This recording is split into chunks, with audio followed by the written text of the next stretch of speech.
tutok nyo na yung mga logo, nakita nyo na yung mga salita nyo doon, ibibigay yung tatlong physical indikasyon para masabi natin na yun yung pinapakita ng indikasyon. So, halimbawa, kapag masaya, ano ba yung mga indikasyon na tayo ay masaya? Tumatalon. Pwede nyo ilagay yung mamaya. Now, kapag nabigay nyo na yung tatlong indikasyon na yun, ang gagawin nyo naman, magpamalit yung challenge kayo dito sa harapan. So, ipapakita nyo sa harapan dito kung ano ba, kung paano ba kapag masaya, kung paano ba kapag malungkot. Nabigyan mo ba ang ating gagawin? Yes.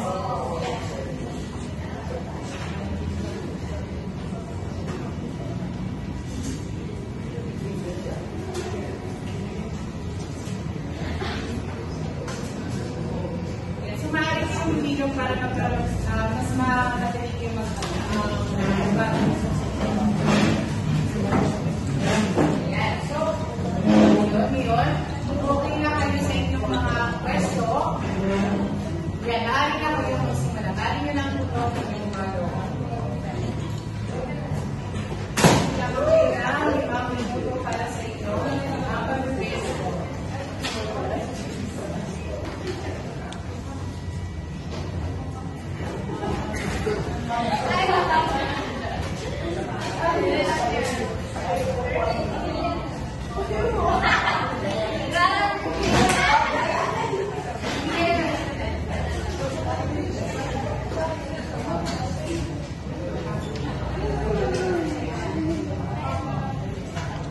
Basahin mo sa GC.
Okay, 1, 2, 3, and go.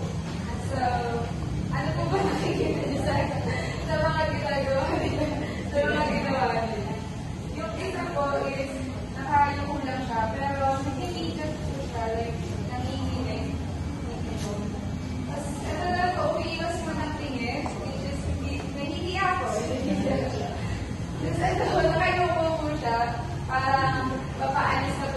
Ano ba yung emosyon na nakuha niyo kanina? Iyak po. Ayan, ayan. So, yan po yung mga physical na ginagawa ng tao kapag naiiyak po. Yes, so maraming salamat. Para naman sa ating pangalawang grupo.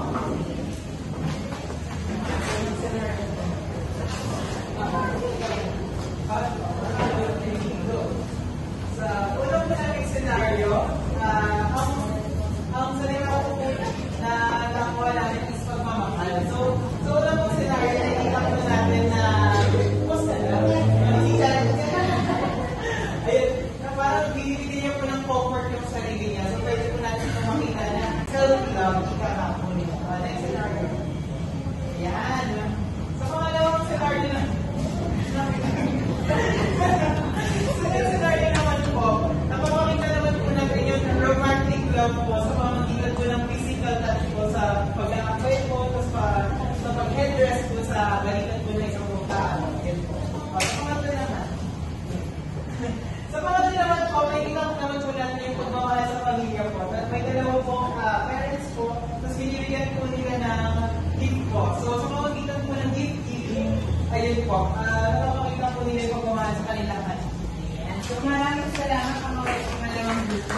So nakita naman natin na inibigay sa bawat isa yung mga indikasyon, yung mga physical na indikasyon na kapag tayo nakakaramdam ng sa anong mga emosyon. So kanina, no, ano kaya yung mga nararamdaman ninyo kung binabahagi mo sa inyong mga grupo, no? Yung mga emosyon na bigay sa inyo. Ano kaya yung mga nararamdaman nyo habang sinishare nyo sa mga grupo na yung mga physical na indikasyon? Ano sa inyo? Yeah. Sa inyo na ng mga mahal. Ano kaya yung mga nararamdaman nyo? Yes. Mapipilis ka sa kasihan. Ano po, medyo syempre naiiyak ako kasi hindi mo po kami totally magkakakilala. Kaya, naiiyak.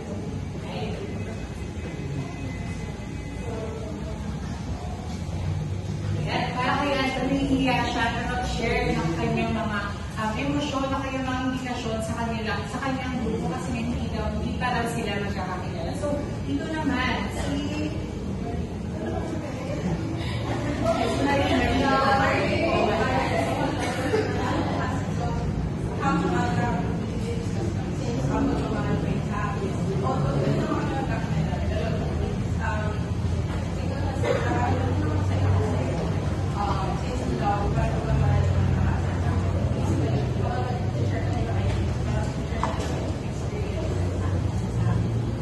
Maraming salamat. Nabigyan natin sila ng dalawang bagsak para naman kay Marie makaramdam daw siya ng saya.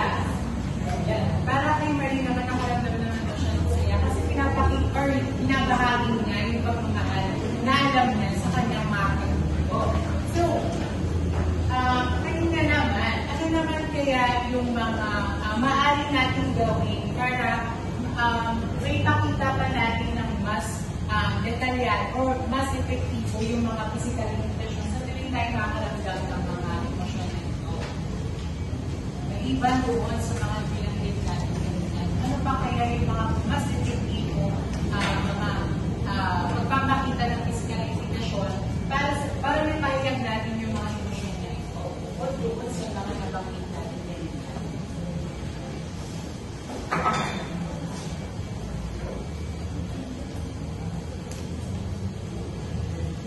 Okay, Kat, natin ito mag-try. So, di ba kanina nagbigay tayo ng mga emotions sa mga physical limitation. Ano pa kaya yung mga maaari natin may pakita pa na physical limitation? Baka sa tuwing tayo makakaramdam ng mga emotions.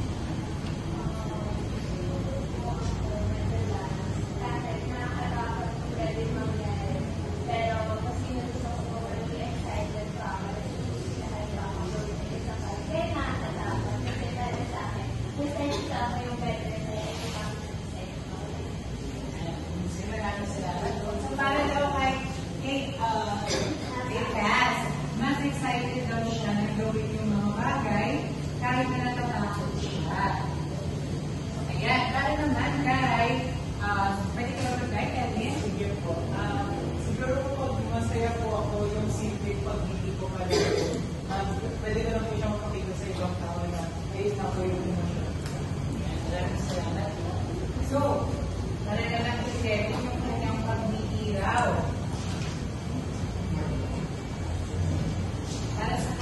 para sa kanya yung pag-ibigay sa mga aplikasyon na maaari niyang ibigay para may pahiya ng kanyang emosyon.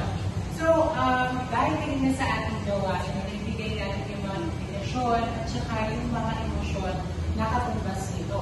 Ano kaya yung maaari natin gawin para mas makapagbigay tayo ng mas maingat or mas mainam na pagpapasya sa pagpapakita ng mga emosyon na ito? Ano kaya yung maaari natin gawin para mas maging maingat tayo sa pagpapakita o kaya sa pagpaparamdam ng mga emosyon na ito? Ano kaya yung maaari natin gawin? Ano ba yung pwede natin gawin bago natin ipakita isang emosyon? Yes?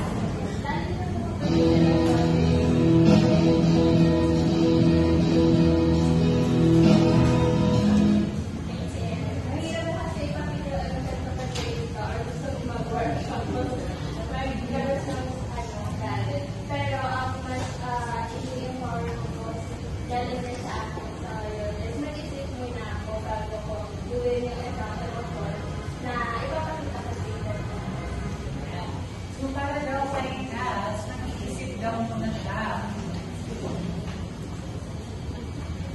Bago niya lang ipapakita o ipapahayag ng kanyang emosyon. So, ano pa kaya yung maaari natin gawin para hindi tayo padalos-dalos sa pagpapakita natin sa pagpaparamdam ng ating mga emosyon? Makikiya? Actually po, is yung alamin mo na paano talaga yung nararamdaman natin. Kasi sometimes kung hirap na lang kung ano talaga yung nararamdaman natin. Kaya minsan, hindi parang natatakot ka o naisip ka ka lang. Kailangan mo makita sa akin. Kailangan lang natin maging self-aware.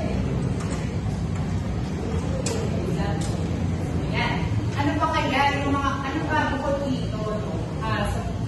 Kailangan lang muna bago tayo magpahaya, kailangan lang mag-iisip natin yung mga ipapakita natin. At sabi naman, hindi kailangan lang meron tayong self-awareness. Ano pa kaya yung maaari natin? Ayun po. Yes. Sa experience natin na nagagalit ka, meron tayo tinawag na ayun po siya. Mag-isip, self-aware. Pero before po natin gawin yan, we need to calm ourselves and Para naman kay Maroy.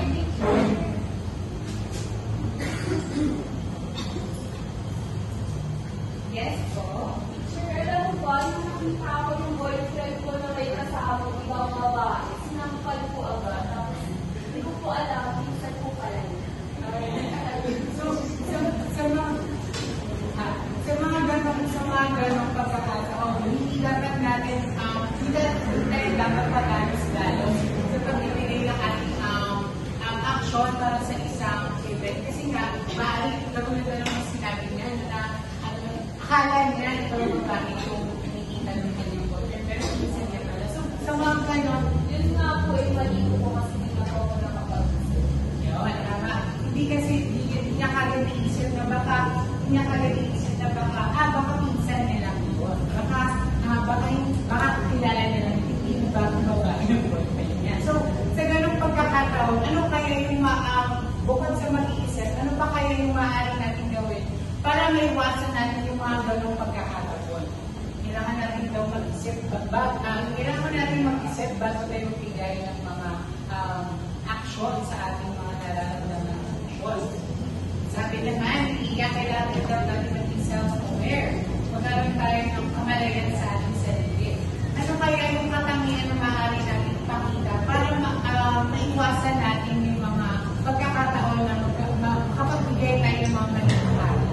Ano kaya yung isang katangian na maaari natin ibigay o gawin para maipakita natin ang pag-isip, pagkakaroon ng self-aware sa ating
Kasi nga, bali siya doon kasi hindi siya kagad nag-isip.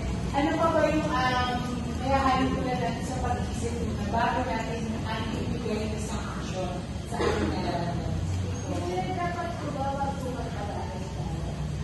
Yes, dapat hindi na nagpapadalos-dalos. Kaya nga kailangan ko na natin pag-isipan yung mga ang gagawin natin action bago tayo magbigay ng mga bago tayo magbigay ng ating mga action sa ating mga nararamdaman. Kaya kailangan iisip muna natin kung hindi tayo padalos-dalos sa mga na-action natin. So, ano pa kaya ang pwede natin maitutulad sa bago mag-isip? Ano yung katangian na kapag nag-isip ka? Ano ang meron kakatanin kapag nag-iisip ka?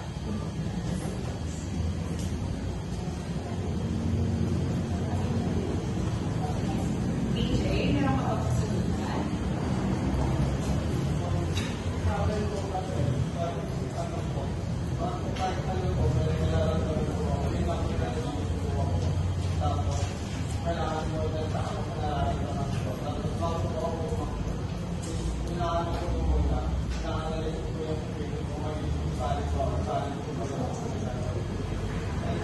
Siguro po, kailangan mo bago natin ito gawin yung mga steps na siguro dapat nagkabalayan tayo sa mga madaliin na natin ang tumutan na kung ano ba yung kumulat talaga na yun at kung ano ba yung epekto sa nakakalit. So, para naman sa kanya, kailangan lang natin magkaroon ng kamalayan. At gusto ko rin yung sinabi na kanina, dapat daw na-analyze natin yung ating mga emosyon at gawin din ang ating mga aksyon bago tayo kumilos para sa ating gagawin. Kailangan daw natin mag-analyze. Ano kaya sa Tagalog ng analyze?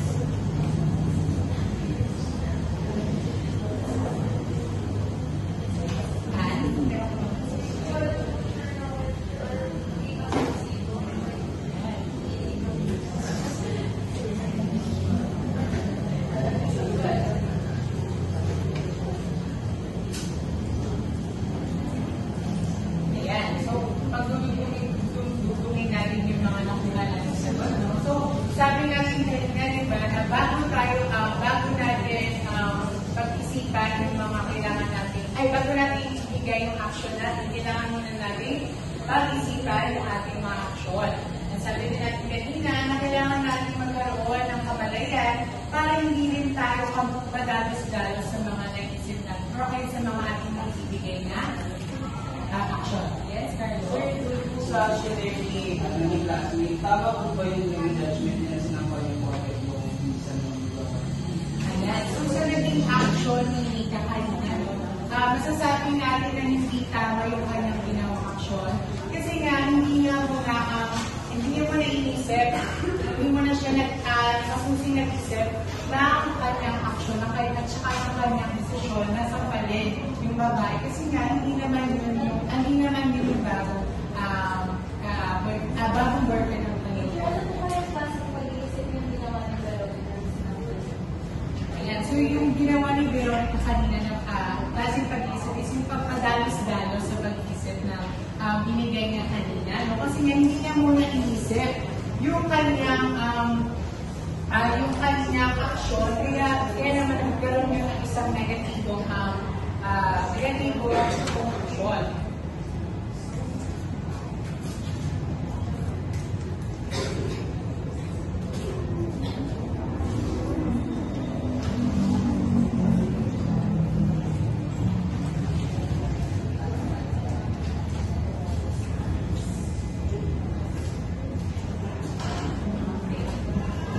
Yan.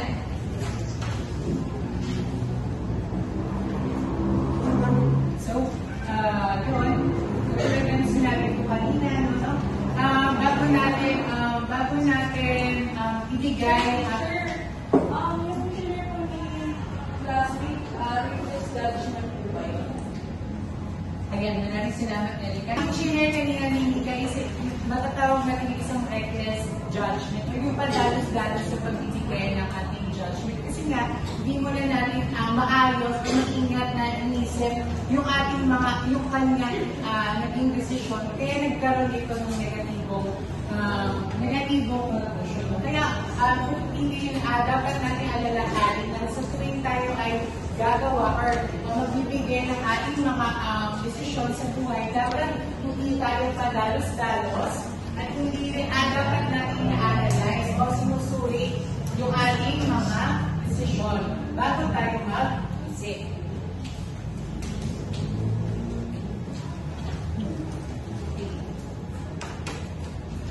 Ngayon. So, di ba, nasabi na natin kanina na kailangan natin mag-isip, kailangan hindi tayo dapat nadalos-dalos, dapat masusi yung ating ginagawa para hindi tayo magkaroon ng isang negatibong conclusion. Ano kaya yung maaaring natin gawin para maiwasan pa natin yung mga katulad ng shinare ni Nika sa ating kanila na naging padalos-dalos siya. Ano kaya yung maaaring natin gawin para hindi tayo maging padalos-dalos sa ating mga ginagawang desisyon? Ano pa kaya yung mga maaaring natin gawin para hindi tayo maging padalos-dalos at magiging mas masusi tayo sa ating mga desisyon?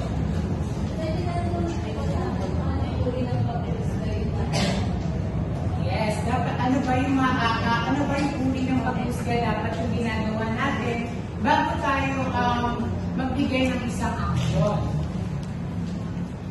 Na dapat hindi tayo padalos-dalos at dapat masusi tayo. Ano kaya yung uri ng paghusga na kailangan natin ipakita o kailangan natin gamitin sa araw-araw bago natin makita yung ating mga emosyon. Yes, Marlene, natin ka ba masagot? Siguro yung dapat natin na mapakita siguro kung kailangan natin sa situation.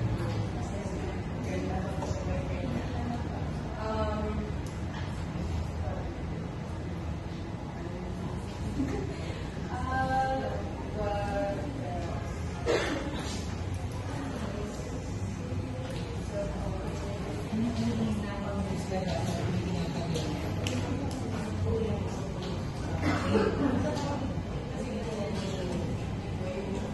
Ayun dapat parang isip, parang we need to think twice kung you need to think twice if the situation is actually what you're doing and it's not so kapag hindi ako sabi mo ay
niya rin kanina, na kailangan daw, meron tayong self-awareness, then kailangan kapag sa sarili, at bukod sa lahat, kailangan daw natin i-analyze yung sitwasyon.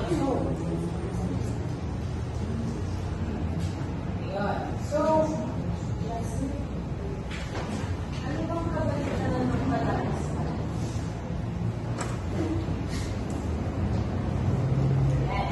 So, tinanong niya, ano daw ba yung kabaligtaran ng madalas-dalas? So, kanina ko na sinasabi, ano ba yung dapat natin gawin na hindi rin yung madalas-dalas?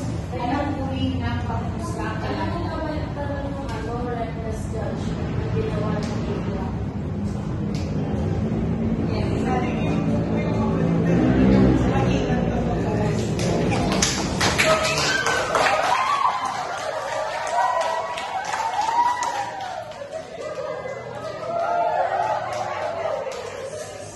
Sabi ko, pag naging malingat ka, dapat nilinis mo na lahat. Self-aware ka po, dapat kalmado ka po. So, sa mga bigyan mo lang, masusika mo na loob. maraming salamat. So, sabi niya, kailangan